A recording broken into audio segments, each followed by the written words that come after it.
Hello YouTube, Jason from Renegade Rants Comics. So, I'm kind of a thrift shopper, so every once in a while I'll head, we have a place in Watertown, New York called the Thrifty Shopper. I'll go in there looking for obscure stuff, and sometimes I'll hit the Salvation Army. And usually, I'm in there and I might be just like looking at some work clothes or something like that, but the other day I went into the Salvation Army and they actually had some comic books. So I've got some things here, some books that I picked up that were just loose, and they were 99 cents each. And then they actually had a bundle, and I don't know exactly what's in here. The first one that I saw was the new Teen Titans, and it had Starfire, and it looks like it was number 4. So I'm kind of curious as to what's in the package. This has multiple comics. I'm not quite sure how many. I think there's 4 or 5, and this was $3.99. So I'll show you what I picked up from just the dollar. And of course I had a bag and board all of them, and I have to do the same thing with the ones in the bag. But first one I picked up was the all-new Phantom from Charlton, and this was from 1973, and it was Joe Gill on the story, and it was Pat Boyette on the cover and the art on that. The next one I got was the new Teen Titans number 38, and this is 1984. It is actually a key. It's the origin of Wonder Girl, and it was Marv Wolfman and George Perez on that. I thought that was kind of cool, and it's actually in really decent shape, and I can't probably see it as well as I can, but I would say it's probably, mid-grade or very fine kind of thing, so it's actually in good shape for being a dark cover. Next one I found was Power Girl number 1, and this is from 1988, and it's a key because it's the premiere issue of Power Girl's first self-titled series, and it looks like it was Paul Kupperberg and Carrie Gamel and looks like Giordano on the cover on that. And then I've heard a lot of people talk about Evil Ernie. I've never actually read any Evil Ernie.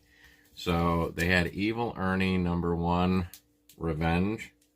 And this was from 1994. And Brian Pulido and Steve Hughes. And it looks like Klaus Jensen on the cover. And it's kind of weird because it's got a actually textured cover kind of thing. But that was actually in really good shape too. So now I want to kind of see what we got in our bag here, just to see what we've got. So we'll open it up.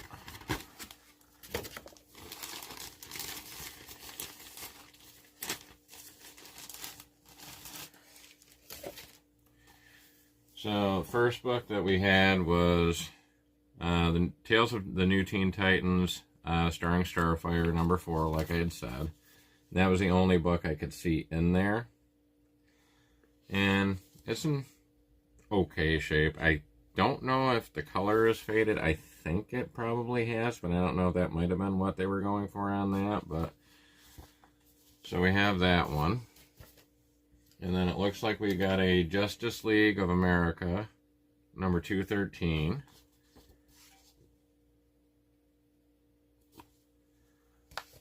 And then a Justice League of America 182.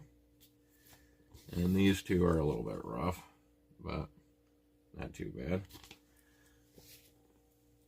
Then, looks like a Supergirl number 7.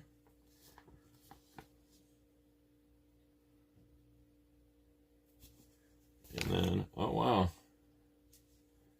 It's a little rough, but I have a Supergirl number 1.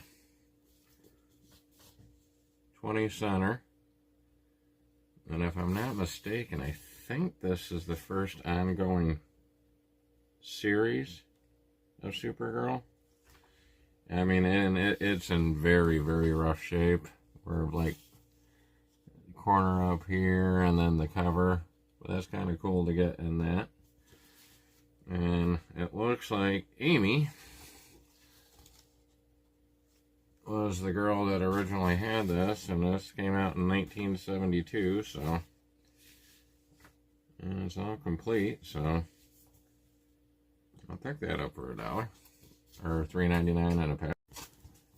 So if anyone hasn't seen it, Mon Comics just put out a video Friday morning of his trip with his daughter down to Funkytown Comics in Syracuse, New York, or Camillus, New York, I should say, which they were able to get the Sentinel head and some props from the X-Men Airbnb that they had down in Westchester, New York. So my friend Sean and I went down, and I picked up a few things because they had a really, really good sale, and I wanted to support them, but I was also trying to not pick up a lot of stuff. But I got some pretty cool books. First one is Defenders of the Earth, #1. And that is from 1987. It's a key. It's first team appearance of the Phantom, Mandrake the Magician, Flash Gordon, and Jetta. And it's the comic adaptation of, in 1986, they had a low episode run of this show. So, and I've actually always liked the Phantom, and I found that nobody remembers, in the 90s, they came out with a Phantom movie. It didn't do really well, but it had Treat Williams and Billy Zane in it, and I thought Billy Zane was awesome. Billy Zane's going to be at Terrificon this year, and I usually don't necessarily spring for celebrities, depending on price and stuff like that, but he's one that I actually wanted to get at least some kind of Phantom book to take and maybe have him signed, so I saw that, and I'm like, I got to get that. The next one is probably now the oldest book I have in my collection, and I thought it was probably pretty fitting with everybody else with the crypto love.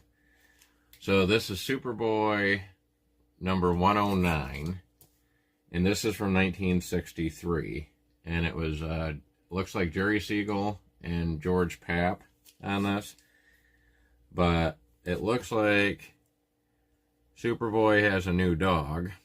Crypto's upset that he's got a new dog, and they've actually put a kryptonite chain on poor old Crypto here.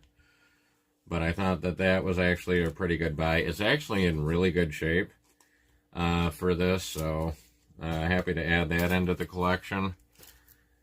And then next couple books. My uncle got me into comics by, basically, he had his old comics laying around my grandparents' house, so about the minute I could start reading, I would find these things laying all over the place. They'd be in these different rooms, like in little boxes and stuff like that. So I actually picked this up because this is one of the first comics I ever read. It's World's Finest #209. And it's actually from 1972, so it was Mike Friedrich and Neil Adams. So, and I remember reading this. He had a lot of World's Finest, and I'm actually going to probably do a video on some of those. I'm trying to actually find a couple of them because I just remember the stories.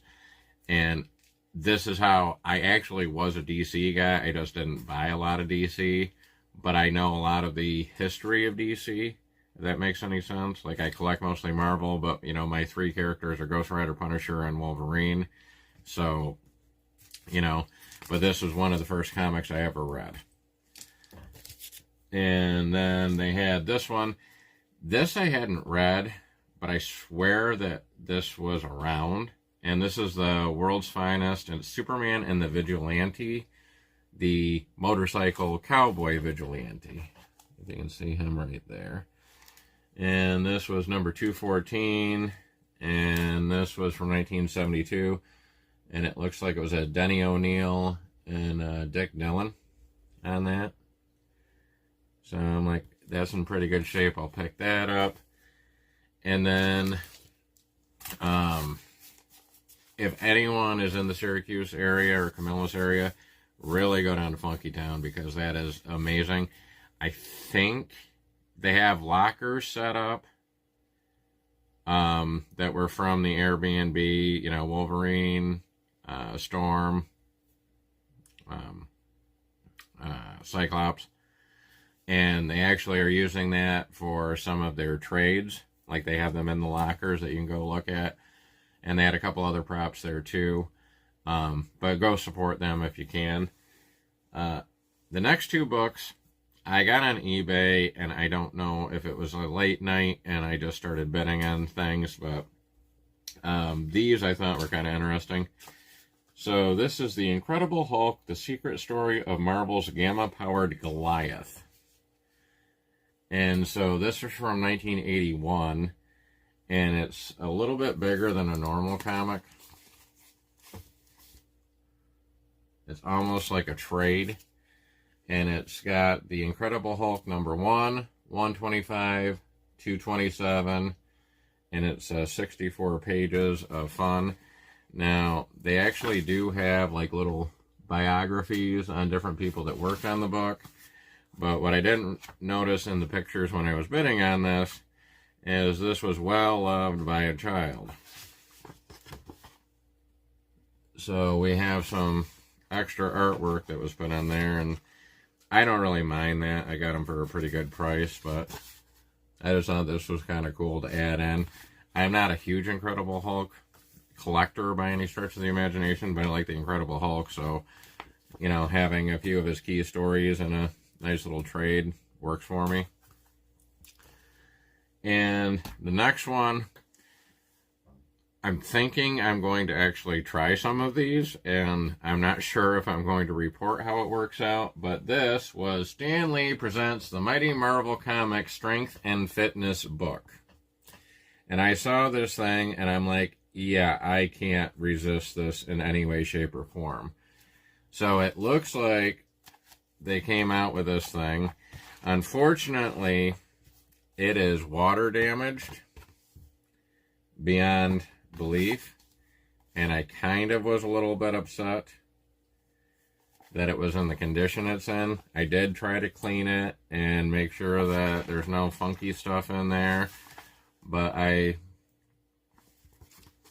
just am thinking that these could be some fun exercises to do. I think the best one that I saw was, let's see if I can find them. We got Hulk exercises, but my boy, and you've got the Ghost Rider bicycle, or Bizarre Bicycles. And for Lettuce, there's a bunch of Namor exercises in there. So Hagen, if you need to borrow those for any of the Namor exercises, I strongly recommend it. But I was actually thinking I might go on Instagram and actually take like a snapshot of it and then actually try to do like a reel of me working out to this to see if this thing works at all, just for fun. But yeah, so that was kind of a haul video. I knew I was going to pick stuff up from Funkytown. Did not expect to pick anything up, and the only reason I ended up at the Salvation Army that day is my LCS is dealing with the diamond fallout, so I went to pick up my Hell Riders 2, and of course it was storming, so they were actually closing up early, and of course they never got their shipment. So maybe it was due to the weather as well, but I know that anytime I've gone in, you can't go in on Wednesday and pick up any of the books, at least the ones that I have on my order or pull list. So I'm going to try to get that this weekend, but I ended up just running across the street from where they are over to the Salval, and I'm like, well, they got comics here, I might as well pick some up. So that'll probably do it. Go check out Mon's channel. And look at that video, because he did a really good video. He did a really good interview with the people down at Funkytown. And we will see you next time.